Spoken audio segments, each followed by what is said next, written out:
Peter Schweitzer é autor do livro Red-Handed, ou De Mãos Vermelhas em português, e presidente do Government Accountability Institute. Ele abordou a estratégia do regime chinês de comprar as elites dos Estados Unidos para trazer vantagens a Pequim e como isso vai do topo da esfera política até grandes nomes de Wall Street, chegando mesmo na educação.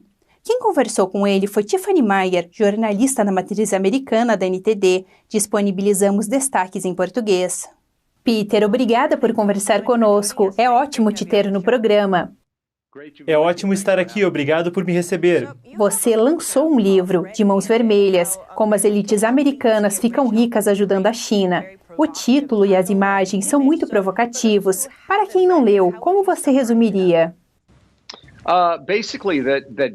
Basicamente, Pequim, o governo do Partido Comunista Chinês, tem uma estratégia ao confrontar os Estados Unidos.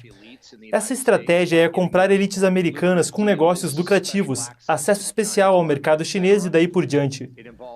Envolve gente da política, mas também gente do corporativo, dos negócios. É uma estratégia muito eficiente e está reduzindo nossa habilidade de lidar com a ameaça que o regime de Pequim apresenta. Você disse que essa é a investigação mais assustadora que você já fez. Por quê? Nos conte mais. O que me assusta é a profundidade e a amplitude do que estamos falando. Com amplitude, eu quero dizer os maiores nomes no Vale do Silício, os maiores nomes em Wall Street, as pessoas mais poderosas em Washington, D.C., incluindo o presidente e sua família. Acho que estão todos envolvidos nisso. É muito amplo.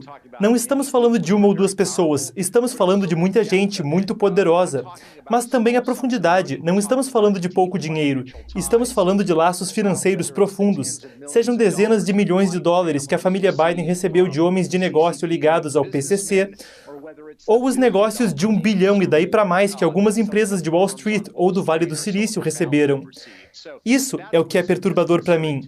É um problema sistemático e generalizado, envolvendo muita gente e muito dinheiro, que acredito que dá a Pequim muita influência sobre esses indivíduos.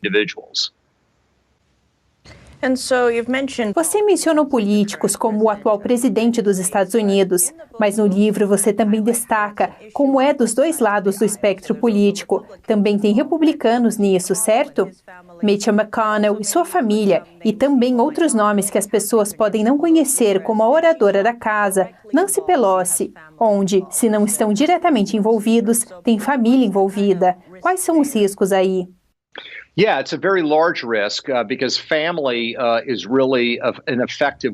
Bem, é um risco grande, porque a família realmente é um jeito eficiente de conseguir influência. Se você é um congressista eleito, um senador, se você fizesse negócios diretamente com um governo estrangeiro, você seria obrigado a revelar isso em um formulário. Mas o que acontece é o que eu chamo de corrupção por procuração. Em outras palavras, os próprios políticos não se envolvem na negociação ou conseguem acesso especial na China. Isso é feito através de um familiar, muitas vezes uma criança mais velha, e eles não são obrigados a revelar seus laços financeiros. Então, esse é um problema que não se limita a uma pessoa ou um partido político. Acho que da perspectiva de Pequim, não ligam se é democrata ou republicano. Eles estão felizes em fazer esse tipo de barganha. O que eles procuram são indivíduos que os ajudem nas questões grandes, que lhes importam mais. Ou seja, acesso à tecnologia ocidental e acesso aos mercados financeiros ocidentais. Se você está disposto a ajudá-los com isso, eles não ligam se você criticar as violações contra os uigures ou a repressão dos direitos humanos no país. Eles estão dispostos a tolerar isso, porque eles entendem a necessidade dos políticos de manter viabilidade. Mas, se você os ajudar com as coisas grandes, isso é o que mais importa. E esses políticos, sejam republicanos ou democratas, estão fazendo isso e está prejudicando o nosso país para valer.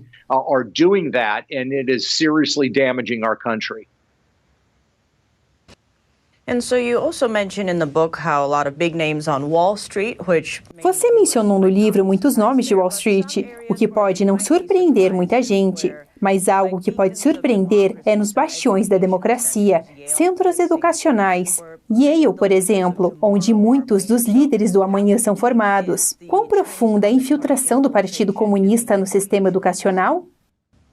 Well, you certainly have the issue of Confucius centers that has been raised and discussed, which are ostensibly exist near institutions of higher learning to speak. Bem, com certeza tem o problema dos institutos Confúcio, que já vem sendo discutido. Eles estão ostensivamente perto de instituições de ensino superior para falar de cultura e idioma chinês, o que acho que é fantástico. Só que o problema é que são administrados por entidades ligadas ao PCC. Então, tem a questão da propaganda. Mas, até além disso, vemos grandes injeções de dinheiro de indivíduos ligados ao regime de Pequim, que estão fazendo doações às faculdades e universidades da América, e estão pondo condições nessa caridade. Eu falo no livro sobre Joe Tsai, por exemplo, que é um dos cofundadores da Alibaba, uma empresa de sucesso imenso da China. Essa empresa é bem-sucedida em parte porque muitos dos primeiros investidores eram familiares de líderes do PCC. A empresa também conseguiu muita atividade comercial ligada ao Estado cedo. Então agora temos um indivíduo como Joe Tsai, cuja fortuna fica entre uns 15 e 20 bilhões de dólares, que está fazendo grandes doações à Universidade de Yale e outras escolas. E isso, isoladamente, por si só, poderia não ser um grande problema, exceto o fato que Joe Tsai é muito apoiador do regime de Pequim. Ele visitou campi universitários e disse que os americanos entendem errado a situação de direitos humanos da China, que o governo chinês, na verdade, é muito bom e responde muito. Ele é a favor do sistema de crédito social, no qual você vai ser avaliado pelo quanto está de acordo com o que o governo quer que você faça. É assim que ele vê o mundo.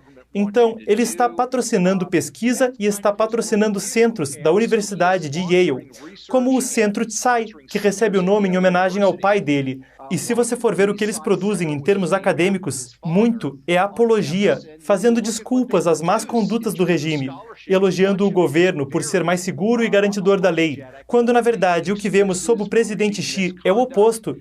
Então, o dinheiro está rolando para dentro, está entrando em vários projetos, e muitas vezes as universidades nem estão declarando que esse dinheiro está vindo da China continental, mesmo que sejam obrigados pela lei federal a fazer isso. Universities aren't even disclosing that this money is coming from mainland China, even though they are required to by federal law.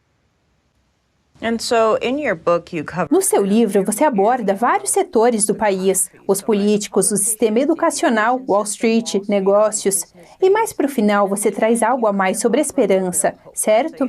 Você fala sobre reagir e o que pode ser feito. O que pode ser feito? Well, I think on a personal level, what people should do is look at the choices that they're making. I looked at my investment. Bem, eu acho que em um nível individual o que as pessoas deviam fazer é ver as escolhas que estão fazendo. Eu olhei meu portfólio de investimentos, que não é muito grande, e descobri que eu estava investindo em fundos dos quais 35 ou 40% dos investimentos iam para empresas chinesas. A grande maioria delas ligada de algum jeito ao exército chinês ou ao complexo industrial de inteligência. Então parei de investir naquele fundo e recomendo que mais gente dê uma espiada em seus investimentos. Também há escolhas de políticas que podemos fazer. Eu não acho que nós deveríamos permitir que lobistas americanos trabalhassem com empresas ligadas à inteligência ou ao exército chinês. Nós, nos Estados Unidos, temos o direito de peticionar ao nosso governo, lobby. Acho que temos esse direito, mas não acho que esse direito deve se estender a empresas militares ou de inteligência ligadas ao nosso principal adversário. Mas ainda assim, hoje, há ex-parlamentares republicanos e democratas recebendo bastante dinheiro para pressionar a favor dessas empresas. Deveríamos proibir isso.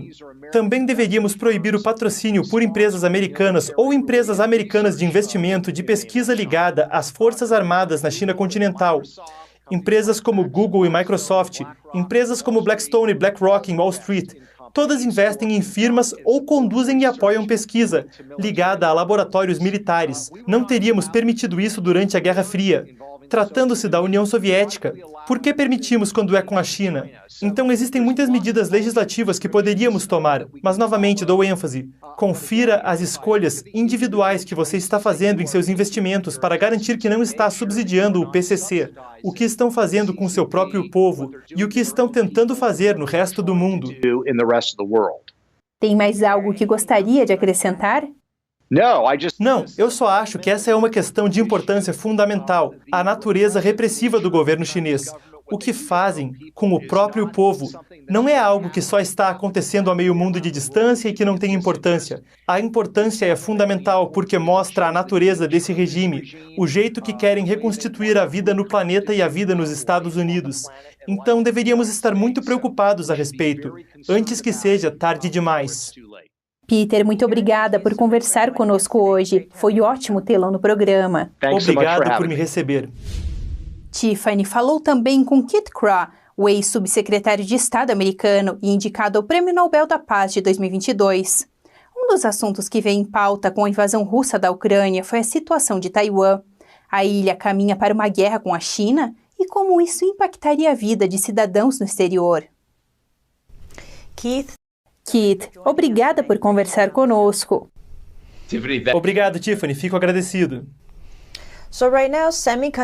Os semicondutores têm estado muito nas notícias, mas também a guerra entre Rússia e Ucrânia. Há quem diga que Taiwan é a próxima. Se isso supostamente acontecesse, se a China invadisse Taiwan, como isso afetaria a vida do americano comum?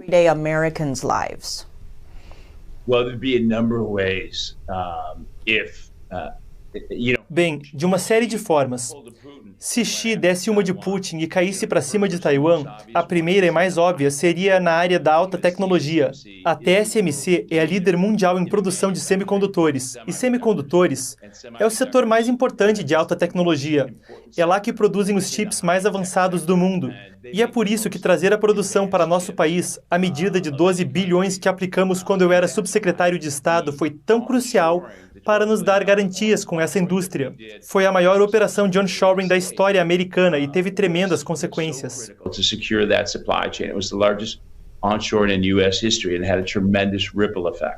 Qual é a importância dos semicondutores? Como os americanos sentiriam os impactos se de repente Taiwan fosse isolada?